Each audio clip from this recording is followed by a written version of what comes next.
കർത്താവിൽ പ്രിയ ദൈവമക്കളെ, ഈ ആഴ്ചത്തെ സാബത്ത് സ്കൂൾ പഠനത്തിലേക്ക് നിങ്ങളേവരെയും സ്വാഗതം ചെയ്യുന്നു. നാം ഈ ക്വാർട്ടർ മുഴുവനായും പഠിച്ചുകൊണ്ടിരിക്കുന്നത് ദൈവത്തിൻ്റെ സ്നേഹവും നീതിയെയും കുറിച്ചുള്ളതായ പാഠപുസ്തകങ്ങളാണ്. നമുക്ക് ഇന്ന് പഠിക്കുവാനുള്ളത് തിന്മയുടെ പ്രശ്നം എന്നുള്ള 7ാമത്തെ പാഠമാണ്. ഈ 7ാമത്തെ പാഠം ചർച്ച ചെയ്യുന്നതിന് 2 പാസ്റ്റർമാർ നമുക്ക് സ്റ്റുഡിയോയിലുണ്ട്. അവരെ സ്വാഗതം ചെയ്യുന്നതോടൊപ്പം നിങ്ങളെ ഏവരെയും ഈ പഠനത്തിലേക്ക് സ്വാഗതം ചെയ്യുന്നു. പാസ്റ്റർ ബിനോയ് ഇന്ന് ഈ പാഠം ചർച്ച ചെയ്യുന്നതിന് സ്റ്റുഡിയോയിൽ കടന്നു വന്നതിൽ അതിയായ സന്തോഷമുണ്ട്. പാസ്റ്ററെ സ്നേഹപൂർവ്വം സ്വാഗതം ചെയ്യുന്നു. വളരെ സന്തോഷം പാസ്റ്റർ. പാസ്റ്റർ ഡോണി മാത്യു ഇന്ന് ഞങ്ങളോടൊപ്പം ഉള്ളതിൽ അതിയായ സന്തോഷമുണ്ട്. പാസ്റ്ററേയും ഇന്നത്തെ ചർച്ചയിലേക്ക് സ്വാഗതം ചെയ്യുന്നു. Thank you sir. ഇന്നത്തെ പാഠത്തിൻ്റെ അന്തസത്ത എന്ന് പറയുന്നത് തിന്മയുടെ പ്രശ്നത്തെ ദൈവം എപ്രകാരം കൈകാര്യം ചെയ്യുന്നു എന്നുള്ളതിനെക്കുറിച്ചാണ്. ഇന്ന് ലോകത്തിൽ അനേക മനുഷ്യർ ചോദിക്കുന്നതായ ഒരു ചോദ്യമുണ്ട്. ദൈവം സർവശക്തനാണ് എങ്കിൽ എന്തുകൊണ്ട് ഈ തിന്മയെ വച്ച് പൊറുപ്പിക്കുന്നു? എന്തുകൊണ്ട് സർവശക്തനായ ദൈവത്തിന് ഈ തിന്മയുടെ പ്രശ്നത്തെ നിവാരണം ചെയ്യുവാൻ തക്കവണ്ണം കഴിയുന്നില്ല? എന്നാൽ ദൈവത്തിൻ്റെ വചനം പഠിക്കുന്നതായ ദൈവമക്കൾക്ക് മനസ്സിലാക്കുവാൻ തക്കവണ്ണം സാധിക്കും. ദൈവം ശാശ്വതമായ ഒരു പരിഹാരത്തിന് വേണ്ടി പ്രവർത്തിച്ചു കൊണ്ടിരിക്കുകയാണ്. അതിൽ നമ്മളെല്ലാവരും പങ്കാളികളാണ്. നാം ഒടുവിൽ ദൈവം നീതിമാനാണ് എന്ന് ഈ പ്രശ്ന പരിഹരിക്കുന്നതിന് മുൻപായി നാം സർവ്വജനത്തിൻ്റെയും മുൻപാകെ സാക്ഷ്യം പറയുകയും ലോകത്തിന് ഇത് വെളിവായി കാണുകയും ചെയ്യും എന്ന് ദൈവത്തിൻ്റെ വചനം പറയുന്നു. നമുക്കിന്ന് മനഃപ്പാഠവാക്യമായി നൽകിയിരിക്കുന്നത് വെളിപ്പാട് പുസ്തകം 21-ാം അധ്യായം അതിൻ്റെ 4-5 വാക്യങ്ങളാണ്. അവൻ അവരുടെ കണ്ണുനീരെല്ലാം തുടച്ചു കളയും. ഇനി മരണം ഉണ്ടാകുകയില്ല. ദുഃഖവും മുറവിളിയും കഷ്ടതയും ഇനി ഉണ്ടാകുകയില്ല. ഒന്നാമത്തേത് കഴിഞ്ഞുപോയി. സിംഹാസനത്തിൽ ഇരിക്കുന്നവൻ ഇതാ, ഞാൻ സകലവും പുതുതാക്കുന്നു എന്ന് അരുളി ചെയ്തു. എഴുതുക, ഈ വചനം വിശ്വാസയോഗ്യവും സത്യവും ആകുന്നു എന്ന് അവൻ കൽപ്പിച്ചു. പാസ്റ്റർ ബിനോയ്, തിന്മയുടെ പ്രശ്നം ഇന്ന് ലോകത്തിൽ വളരെ സുലഭമായിട്ടുണ്ട്. നന്മയേക്കാൾ കൂടുതൽ തിന്മകളാണ് ലോകത്തിൽ നടന്നുകൊണ്ട് ഇരിക്കുന്നത്. എന്തുകൊണ്ടാണ് ഈ തിന്മയുടെ ഒരു പ്രശ്നം അത് ഇപ്പോഴും അതൊരു പ്രശ്നമായിട്ട് തുടരുന്നത്? ദുഷ്ടന്മാർ തഴയ്ക്കുന്നു, ദൈവത്തെ അനുസരിക്കുന്നവർ കഷ്ടപ്പെടുന്നു. ഇത് ഒരു വലിയ വ്യത്യാസമായിട്ട് മനുഷ്യർക്ക് തോന്നുന്നു. അപ്പോൾ ദൈവത്തിൽ വിശ്വസിക്കുകയും നീതിയുള്ള സ്നേഹമുള്ള ഈ ദൈവത്തിൽ വിശ്വസിക്കുകയും അനുസരിക്കാൻ ചെയ്യുന്നവർക്ക് എന്തുകൊണ്ടാണ് കഷ്ടത നിൽക്കുന്നത്? കാരണം കൊടുക്കുന്ന പ്രതീക്ഷ ഇങ്ങനെയൊന്നും വരത്തില്ലെന്നാണ്. പക്ഷേ ഈ ചിന്ത മനുഷ്യരിൽ വലിയ ഭാരം നിറയ്ക്കുന്നതാണ് നമ്മുടെ ഏറ്റവും വലിയ പ്രശ്നം. ദൈവവിശ്വാസികൾ അനുസരിക്കപ്പെടുന്നവർ കഷ്ടപ്പെടുന്നു. പക്ഷേ ദൈവം അകന്നുപോയോ എന്നവർ സംശയിക്കുന്നു. എത്ര നാൾ ഇങ്ങനെ തുടരും എന്നാണ് എല്ലാവരുടെയും ചോദ്യം. ഇയ്യോബ് 30:26 പറയുന്നു, ഞാൻ നന്മ അന്വേഷിച്ചപ്പോൾ തിന്മ കൈവന്നു, ഞാൻ പ്രകാശം കാത്തിരുന്നപ്പോൾ അന്ധകാരം വന്നു എന്ന് ഇയ്യോബിൻ്റെ അനുഭവത്തിൽ നിന്ന് അദ്ദേഹം പറയുന്നു.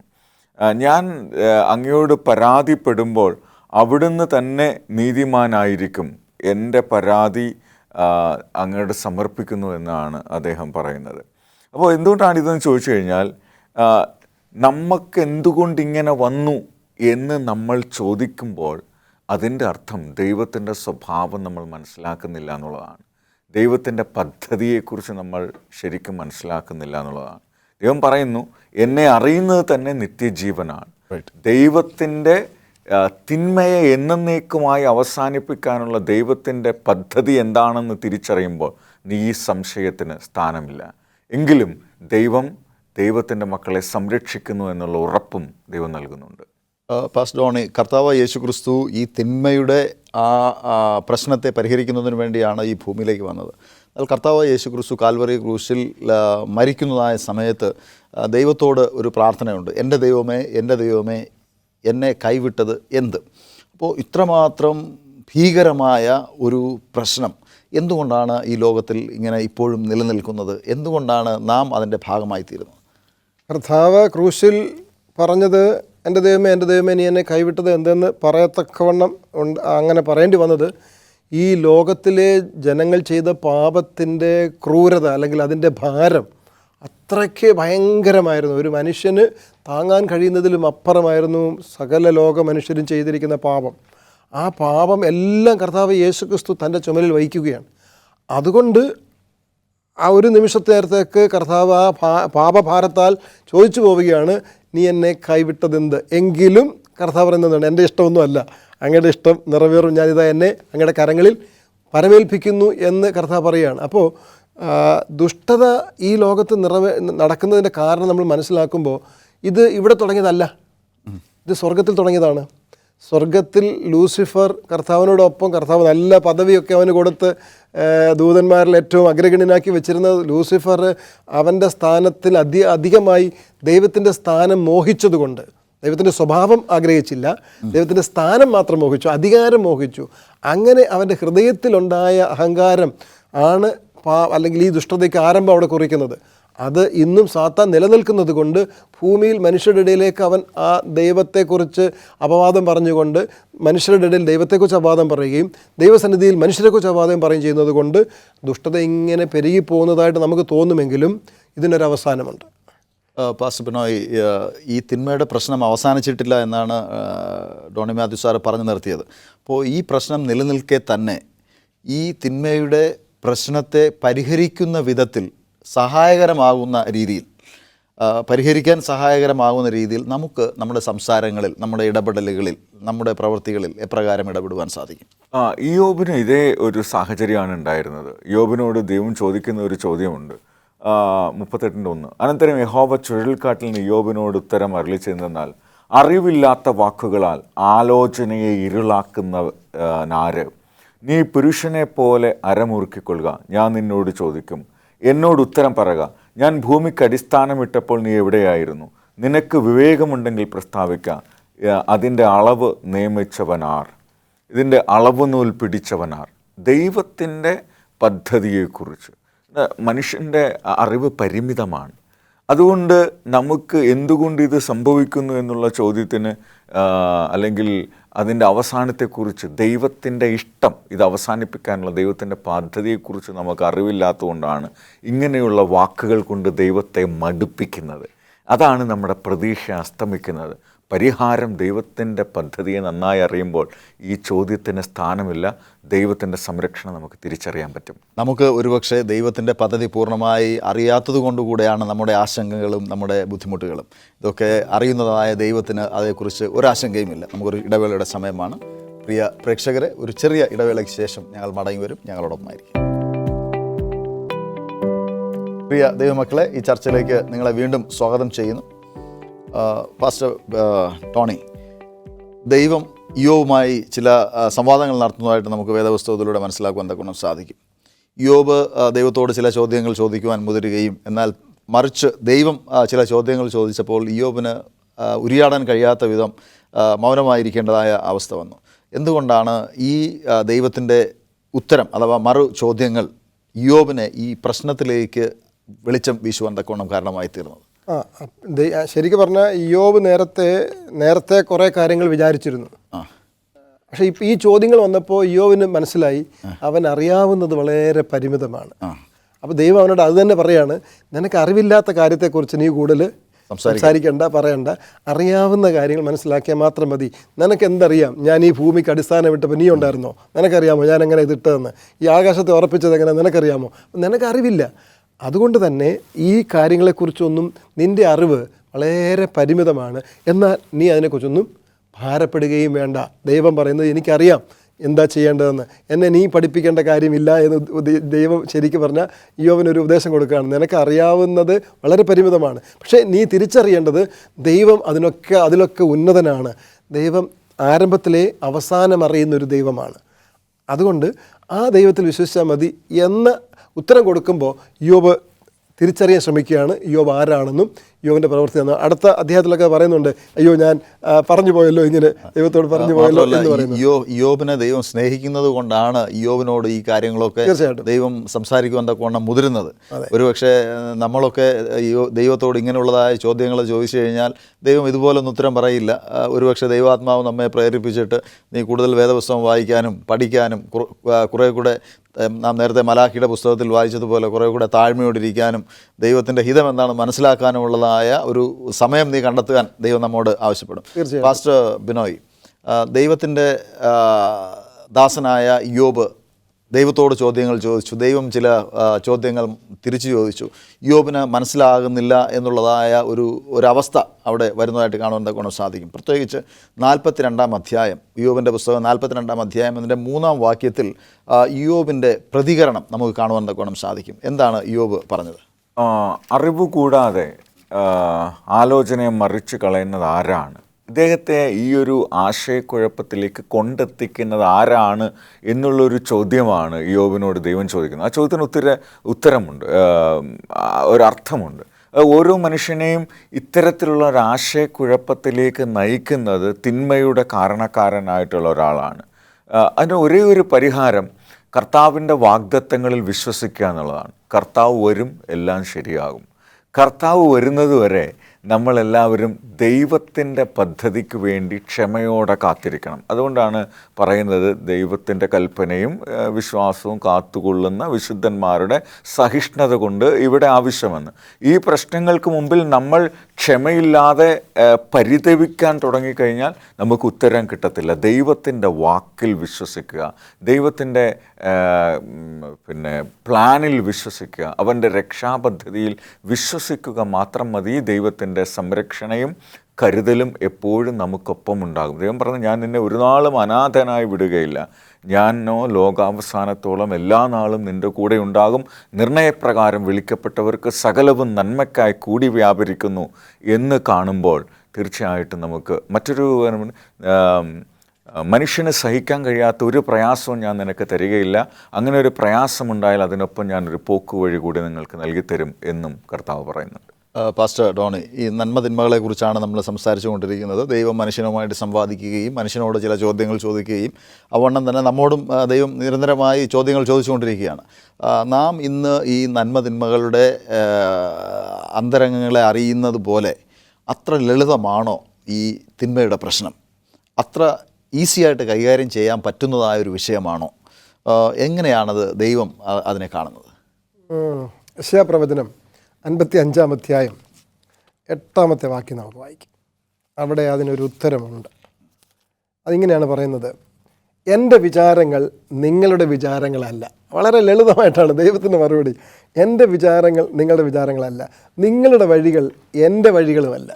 ദൈവം വളരെ വ്യക്തമായിട്ട് പറയുകയാണ്, നിങ്ങൾ കണക്ക് കൂട്ടുന്നത് പോലെ, നിങ്ങൾ വിചാരിക്കുന്ന പോലെ അല്ല. എൻ്റെ വഴികൾ എന്താണ്? ഞാൻ സ്നേഹമായതുകൊണ്ട്, ഞാൻ നീതിയും ന്യായവും ഒരുപോലെ നടത്തുന്നവനായതുകൊണ്ട്, ആരംഭത്തിൽ തന്നെ ഞാൻ അവസാനം അറിയുന്നത് കൊണ്ട്, എന്തൊക്കെയാണ് സംഭവിക്കുന്നതെന്നുള്ളതിനെക്കുറിച്ച് എനിക്ക് നല്ല ബോധ്യമുണ്ട്. പക്ഷേ അതിൻ്റെ കാരണം എന്താണ്?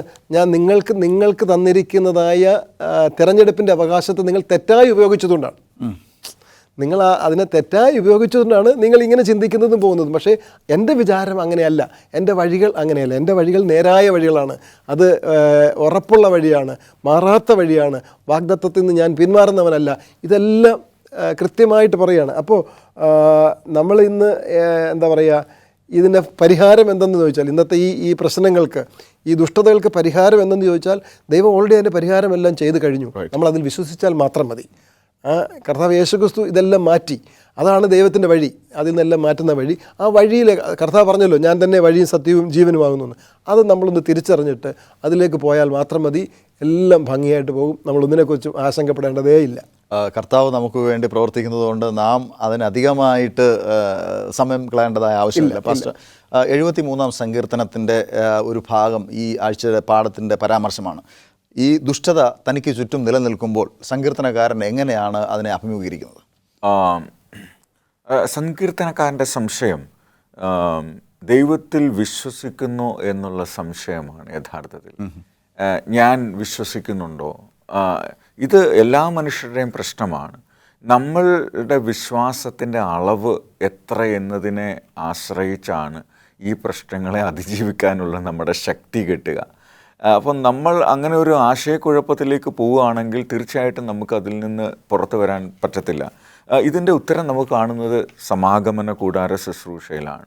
അവിടെ മന്ദിര ശുശ്രൂഷയിൽ ദൈവം നമുക്ക് ഉറപ്പ് നൽകുന്നു, ഒരു ന്യായവിധി ഉണ്ടാകും, തെറ്റ് ചെയ്യുന്നവന് ദൈവം ശിക്ഷ കൊടുക്കും, അല്ലെങ്കിൽ തിന്മയുടെ കാരണക്കാരനെ ഞാൻ എന്നേക്കുമായി ഇല്ലാതാക്കും, അസസ്സയിലിനുള്ള ആടിനെ പോലെ ഞാൻ അതിനെ എന്നേക്കുമായി പാപത്തിൻ്റെ കാരണത്തെയും ഞാൻ ഇല്ലാതെയാക്കുമെന്നുള്ള ആ ശുശ്രൂഷ ദൈവ പദ്ധതിയിൽ ആശ്രയിക്കുമ്പോൾ നമുക്ക് സംശയിക്കേണ്ട യാതൊരു കാര്യമില്ല. നാം പത്രോസിൻ്റെ ലേഖനം വായിക്കുന്നതായ സമയത്ത് നീതിമാനായ ലോത്തിനെക്കുറിച്ച് അവിടെ ഒരു പരാമർശം നടത്തുന്നുണ്ട്. തനിക്ക് ചുറ്റും ദുഷ്ടത നിറഞ്ഞിരുന്നതായ സമയത്ത് ആ ദുഷ്ടത കണ്ട് മനസ്സ് നൊന്തു എന്നാണ് വേദപുസ്തകം നീതിമാനായ ലോത്തിനെക്കുറിച്ച് പറയുന്നത്. പത്രോസ് മാത്രമാണ് ലോകത്തിനെ നീതിമാനെന്ന് അഭിസംബോധന ചെയ്യുകയും ചെയ്യുന്നത്. ഒരുപക്ഷെ ഈ ലോകത്തിൽ ജീവിക്കുന്നതായ സകല ദൈവമക്കളും അത്തരത്തിൽ നമുക്ക് ചുറ്റുമുള്ളതായ അനീതികളെ നമുക്ക് തരണം ചെയ്യാനോ ഒരുപക്ഷെ നമുക്കത് ഇല്ലായ്മ ചെയ്യാനോ കഴിഞ്ഞില്ല എങ്കിൽ പോലും അത് കണ്ട് നാം ഹൃദയം നൊന്ത് നാം പ്രവർത്തിക്കാതെ നീതിയുള്ളവരായി ജീവിക്കണമെന്ന് ദൈവം നമ്മളെ കൊണ്ട് ആഗ്രഹിക്കുന്നു. നമുക്കൊരു ഇടവേളയുടെ സമയമാണ്. പ്രിയ പ്രേക്ഷകരെ, ഒരു ചെറിയ ഇടവേളയ്ക്ക് ശേഷം ഞങ്ങൾ മടങ്ങി വരും. ഞങ്ങളോടൊപ്പമായിരിക്കും. പ്രിയ ദൈവമക്കളെ, ഈ ചർച്ചയിലേക്ക് വീണ്ടും നിങ്ങളെ സ്വാഗതം ചെയ്യുന്നു. Pastor Doney Mathew, seventh day അഡ്വൻറ്റിസ്റ്റുകാർ വളരെ നന്നായി പഠിപ്പിക്കുന്നതായ ഒരു ഉപദേശമാണ് സമാഗമന കൂടാര ശുശ്രൂഷ. ഈ സമാഗമന കൂടാര ശുശ്രൂഷയിലൂടെ നന്മ തിന്മയെ എപ്രകാരമാണ് കൈകാര്യം ചെയ്യുന്നത്, എപ്രകാരമാണ് തിന്മ അവസാനം പരാജയപ്പെട്ടു പോവുകയും അതിനെ നിവാരണം ചെയ്യുകയും ചെയ്യുന്നതെന്ന് എങ്ങനെയാണ് പഠിപ്പിക്കുന്നത്? വളരെ സെവൻത് പഠിപ്പിക്കുന്നത് കൊണ്ട് അതിന് കുറ്റം പറയാൻ പറ്റത്തില്ല. അത് വേദപുസ്തകത്തിൽ പറഞ്ഞിരിക്കുന്ന കാര്യമാണ്. അതുകൊണ്ട് തന്നെയാണ് സെവൻത് അത് പഠിപ്പിക്കുന്നത്. സമാഗമന കൂടാര ശുശ്രൂഷയിൽ എന്ന് പറയുന്നത് അവിടെ എല്ലാ ദിവസവും നടക്കുന്ന പാപപരിഹാര യാഗമുണ്ട്. വർഷത്തിലൊരിക്കൽ നടക്കുന്ന പാപപരിഹാര യാഗമുണ്ട്. അതിന് ഡേ ഓഫ് അറ്റോൺമെൻറ്റ് അഥവാ പാപപരിഹാര ദിനം എന്നാണ് പറയുന്നത്. 7-ാം മാസം 10-ാം തീയതി. അതെ, 7-ാം മാസം 10-ാം തീയതി. ഇതവർക്ക് എല്ലാ വർഷവും നടക്കുന്നതാണ്. ഇതിൽ എന്താ സംഭവിക്കുന്നത്? ആ ഒരു വർഷം മുഴുവൻ ചെയ്തിരുന്നത് പാപങ്ങൾ പരിഹാരമായി ചെയ്ത യാഗങ്ങളുടെ ദൈവം അത് സ്വീകരിച്ചു. അവരുടെ പാപമില്ലാതെ അവർ നീതീകരിക്കപ്പെട്ടവരെന്ന് അവർക്ക് ഉറപ്പ് നൽകുന്നതായ ഒരു ശുശ്രൂഷയാണ് പാപപരിഹാര ദിന ശുശ്രൂഷ. അപ്പോൾ ആ തത്വം ദൈവം എന്ത് ചെയ്യുന്നു? പാപത്തെയും ദുഷ്ടതയും എന്നേക്കുമായി തുടച്ചു നീക്കുന്നു എന്നുള്ളതാണ്. അപ്പോൾ ഇതേ ശുശ്രൂഷ സ്വർഗത്തിൽ പരിശോധനാ ന്യായവിധിയുടെ ഭാഗമായി നടക്കുമ്പോൾ എന്താണ്, ദുഷ്ടന്മാരുടെ വിശുദ്ധന്മാർക്ക് ഈ ന്യായവിധി സന്തോഷമുള്ളതാണ്. കാരണം അവരെ നീതിമാന്മാരെ അവരെ പ്രഖ്യാപിക്കും. എന്നാൽ ദുഷ്ടന്മാർക്ക് അതിനോട് അങ്കലാപ്പും ആശങ്കയും ഒക്കെയാണ്. കാരണം അവരുടെ ദുഷ്ടതയുടെ തക്കതായ പ്രതിഫലം അവർക്ക് ലഭിക്കാൻ പോവുകയാണ്. നീതിമാന്മാർ എപ്പോഴും ഈ ന്യായവിധിയെ സ്വാഗതം ചെയ്യും. അതുകൊണ്ട് ഇന്ന് സഹോദരന്മാരല്ലാത്തവരൊക്കെ ന്യായവിധി ഇല്ലെന്ന് പഠിപ്പിക്കുമ്പോൾ അത് ശരിക്കും അതാണ് ദുരുപദേശം. എന്നാൽ അനേകരും തിരിച്ച് ഇത് ദുരുപദേശം പഠിപ്പിക്കുന്നവരാണെന്ന് പറഞ്ഞ് ഫലിപ്പിക്കാൻ ശ്രമിക്കുന്നുണ്ട്. പക്ഷേ യഥാർത്ഥമായി ബൈബിൾ പരിശോധിക്കുമ്പോൾ ഒരു വിശുദ്ധന് അല്ലെങ്കിൽ ഒരു നീതിമാന് ന്യായവിധി എന്ന് പറയുന്നത് അവൻ നീതി ചെയ്തിട്ടുണ്ട്. അവൻ്റെ പാപം കർത്താവ് യേശുക്രിസ്തു മാറ്റിയെന്ന് അവൻ വിശ്വസിക്കുന്നിടത്തോളം കാലം അവൻ എന്ത് ചെയ്യേണ്ട? പാപത്തെക്കുറിച്ച് അല്ലെങ്കിൽ ന്യായവിധിയെക്കുറിച്ച് പേടിക്കേണ്ടതില്ല. അത് ഈ സാങ്ച്വറിയിലൂടെ അല്ലെങ്കിൽ സമാഗമന കൂടാര ശുശ്രൂഷയിലൂടെ മനുഷ്യർക്ക് മനസ്സിലാകുന്ന വിധത്തിൽ എല്ലാ വർഷവും അത് നടത്തിയത് നമ്മൾ പഠിക്കുമ്പോൾ നമുക്കത് കൃത്യമായി മനസ്സിലാകും. അതേ ശുശ്രൂഷ പരിശോധന ന്യായവിധിയായിട്ട് ഇന്ന് സ്വർഗത്തിൽ നടന്നുകൊണ്ടിരിക്കുകയാണ്. അപ്പോൾ എന്നേക്കുമായി ദുഷ്ടതയെ ദൈവം തുടച്ചു നീക്കും. അതുതന്നെയായിരുന്നു നമ്മുടെ മനഃപാഠവാക്യം വെളിപ്പാട് നമ്മൾ വായിച്ചത്. പാസ്റ്റർ, നന്മയും തിന്മയും നമ്മുടെ ചുറ്റുമുണ്ട്, നമ്മിലുണ്ട്, നമ്മുടെ പ്രവർത്തനങ്ങളിലും പലപ്പോഴും ഉണ്ട്. ഈ നന്മ തിന്മകളുടെ തിരഞ്ഞെടുപ്പ് നാം എപ്രകാരം നടത്തണം? നമുക്ക് അതിന് എത്രമാത്രം സ്വാതന്ത്ര്യം ദൈവം നൽകിയിട്ടുണ്ട്? ദൈവം നമുക്ക് തിരഞ്ഞെടുക്കാനുള്ള സ്വാതന്ത്ര്യം തരുന്നില്ലെങ്കിൽ നമ്മളൊക്കെ യന്ത്രങ്ങളായി മാറിയേനെ, റോബോട്ടായി മാറിയേനെ. ഇനി മറ്റൊരു പ്രധാനപ്പെട്ട കാര്യം, നമുക്ക് ഇഷ്ടമുള്ള കാര്യങ്ങൾ തിരഞ്ഞെടുക്കാൻ നമുക്ക് അധികാരമില്ലെങ്കിൽ സ്നേഹത്തെ നമുക്ക് ആസ്വദിക്കാൻ പറ്റത്തില്ല.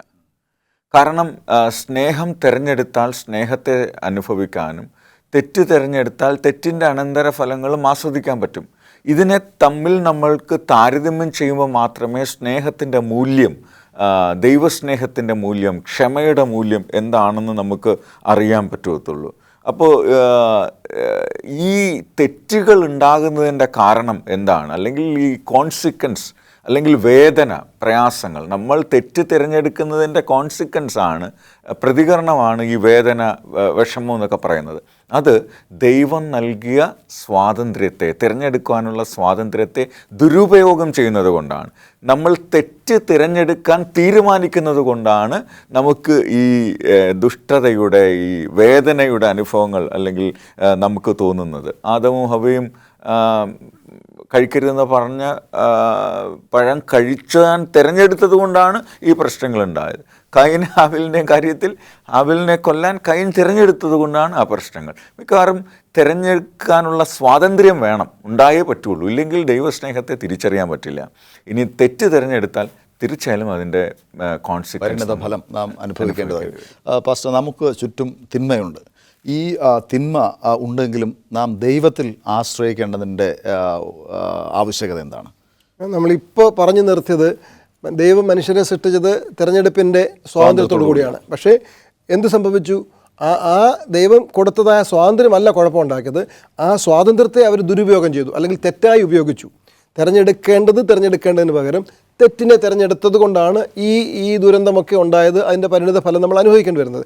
എങ്കിലും അപ്പോസ്തലൻ പൗലോസ് റോമർക്കെഴുതിയ ലേഖനത്തിൽ അതിൻ്റെ 8-ാമത്തെ അധ്യായത്തിൻ്റെ 18-ാമത്തെ വാക്യത്തിൽ പറയുന്നത്, നമ്മിൽ വെളിപ്പെടുവാനുള്ള തേജസ് വിചാരിച്ചാൽ ഈ കാലത്തിലെ കഷ്ടങ്ങൾ സാരമില്ല എന്ന് ഞാൻ എണ്ണുന്നു. അപ്പോൾ നമ്മൾ വെളിപ്പെടാനിരിക്കുന്ന തേജസ്, നമുക്ക് നഷ്ടപ്പെട്ടു പോയ തേജസ്, പാപം മൂലം നമുക്ക് നഷ്ടപ്പെട്ടു പോയ തേജസ് നമുക്ക് ലഭിക്കാൻ പോവുകയാണ്. അത് നമ്മൾ കർത്താവ് യേശുക്രിസ്തുവിലൂടെ നമുക്ക് ലഭിക്കുകയാണ്. വേറൊരുത്തർ പറഞ്ഞാൽ നമ്മൾ കർത്താവ് യേശുക്രിസ്തുവിനെ രക്ഷിതമായി സ്വീകരിക്കുമ്പോൾ തന്നെ നമ്മൾ ആ തേജസ്സിൻ്റെ ഉടമയായി കഴിഞ്ഞു. അത് നമ്മൾ നിലനിർത്തിക്കൊണ്ട് നമ്മൾ നമ്മുടെ നീതീകരണത്തെ, നമുക്ക് ലഭിച്ച നീതീകരണത്തെ നമ്മൾ വിശുദ്ധ ജീവിതത്തേക്ക് നയിക്കുമ്പോൾ നമുക്ക് ആ പ്രതിഫലം നമുക്ക് ലഭിക്കും, അത് അനുഭവിക്കാൻ കഴിയും. അപ്പോൾ അത് മനസ്സിൽ വിചാരിക്കുമ്പോൾ എനിക്ക് ലഭിക്കാൻ പോകുന്ന ആ തേജസ്, കർത്താവ് എന്നെ എല്ലാവരുടെ മുമ്പാകെ മഹത്വീകരിക്കാൻ പോകുന്ന ആ ശുശ്രൂഷ ഞാൻ ഓർത്താൽ ഈ കഷ്ടമൊക്കെ നിസ്സാരമെന്നാണ് ഒന്നും. കാരണം നമുക്ക് കിട്ടാൻ പോകുന്ന പ്രതിഫലത്തെക്കുറിച്ച് നമ്മൾ ചിന്തിച്ചാൽ നമ്മൾ എന്ത് ചെയ്യും? ഇതൊക്കെ പോടെ നോക്കും. അതുകൊണ്ടാണ് പൗലോസ് പറഞ്ഞത്, ഞാൻ പിടിച്ചിരിക്കുന്നു എന്ന് വിചാരിക്കുന്നില്ല, പിടിക്കാമോ എന്ന് നിരൂപിച്ചുകൊണ്ട് ഞാൻ പിന്നിലുള്ളതൊക്കെയും മറന്നുകൊണ്ട് മുന്നിലേക്കുള്ള ലാക്കിലേക്ക് ഞാൻ എൻ്റെ ഓട്ടം സ്ഥിരതയോടെ ഓടുന്നു എന്ന് പൗലോസ് പറയാനുള്ള കാരണം അതാണ്. മാത്രമല്ല, നമ്മുടെ കർത്താവ് നമ്മെ വിളിച്ചിരിക്കുന്നത് നമ്മുടെ ബലഹീനതകളെല്ലാം അറിഞ്ഞു വെച്ചിട്ടാണ്. തീർച്ചയായും നമുക്ക് ബലഹീനതകളുണ്ട് എന്നും കർത്താവ് അത് മെൻഡ് ചെയ്യും, അത് പരിഹരിക്കും എന്നുള്ളതായ വിശ്വാസവും നമുക്ക് ഉണ്ട്. ഈ പാഠപഠനം നമ്മുടെ പ്രേക്ഷകർക്ക് വളരെ അനുഗ്രഹമായി തീർന്നു എന്ന് ഞാൻ വിശ്വസിക്കുന്നു. ഈ പാഠം പഠിപ്പിച്ചതായ പാസ്റ്റർ ഡോണിക്കും പാസ്റ്റർ ബിനോയ്ക്കും ദൈവനാമത്തിൽ നന്ദി പറയുന്നു. പാസ്റ്റർ ഡോണി ഒന്ന് പ്രാർത്ഥിക്കാം. അടിയങ്ങളെ സ്നേഹിക്കുന്ന സ്വർഗീയ പിതാവേ, പ്രത്യേകിച്ച് അടിയങ്ങൾക്ക് ഈ ദുഷ്ടതയിൽ നടക്കുന്നതായ, അല്ലെങ്കിൽ ദുഷ്ടതയുടെ അവസാനത്തെക്കുറിച്ചും അത് നമുക്ക് നൽകുന്നതായ, മനുഷ്യനുളവാക്കുന്നതായ പ്രശ്നത്തെക്കുറിച്ചും, അല്ലെങ്കിൽ അതിൻ്റെ പ്രശ്നത്തെക്കുറിച്ചും ഒക്കെ ചിന്തിക്കുവാൻ ഞങ്ങളെ ഇടയാക്കിയുള്ള കർത്താവേ, തിരുവചനത്തിലൂടെ ഞങ്ങൾക്ക് അതിൻ്റെ വിവിധ ഭാഗങ്ങൾ ചർച്ച ചെയ്യാൻ ഞങ്ങളെ സഹായിച്ചു. ദൈവം ഞങ്ങൾക്ക് ആലോചന തന്നതോർത്ത് നന്ദി പറയുന്ന കർത്താവേ, ഇത് കേൾക്കുന്നതായ അങ്ങയുടെ മക്കളെ കർത്താവ് അനുഗ്രഹിക്കണമേ. അവിടുന്ന് ഞങ്ങൾക്ക് നൽകാൻ പോകുന്നതായ ഏറ്റവും വലിയ മഹത്വീകരണ ശുശ്രൂഷയെ ഓർത്തുകൊണ്ട് ഈ ലോകത്തിൽ ഈ ദുഷ്ടതയുടെ കഷ്ടങ്ങളും പ്രയാസങ്ങളും ഉണ്ടെങ്കിലും അതിനെ ഞങ്ങൾക്ക് സാരമില്ലെന്ന് എണ്ണിക്കൊണ്ട് പോകുവാൻ ഞങ്ങളെ ഓരോരുത്തരെയും ബലപ്പെടുത്തണമേ എന്ന് പ്രാർത്ഥിക്കുന്നു. പ്രത്യേകിച്ച് ഈ ചർച്ച നയിച്ചതായ പാസ്റ്റർക്ക് വേണ്ടി പ്രാർത്ഥിക്കുന്നു. തുടർന്ന് മറന്ന് അനുഗ്രഹിക്കണം. എല്ലാം നമ്മൾ ഞങ്ങളെ എല്ലാവരും നിറയ്ക്കണം, അന്ത്യത്തോളം കാത്തു പരിപാലിക്കണം. സകലതും യേശുവിൻ നാമത്തിൽ അപേക്ഷിക്കുന്നു. കൃപയുടെ കേൾക്കണം സ്വർഗീയ പിതാവേ. ആമേൻ. കർത്താവിൽ പ്രിയ ദൈവമക്കളെ, തിന്മ എന്നേക്കുമായി നിവാരണം ചെയ്യുന്നതായ ദിവസം സമാഗതമായി കൊണ്ടിരിക്കുകയാണ്. ആ ദിവസത്തിന് വേണ്ടി നമുക്ക് കാത്തിരിക്കാം. ദൈവം നമ്മെ അനുഗ്രഹിക്കുമാറാകട്ടെ.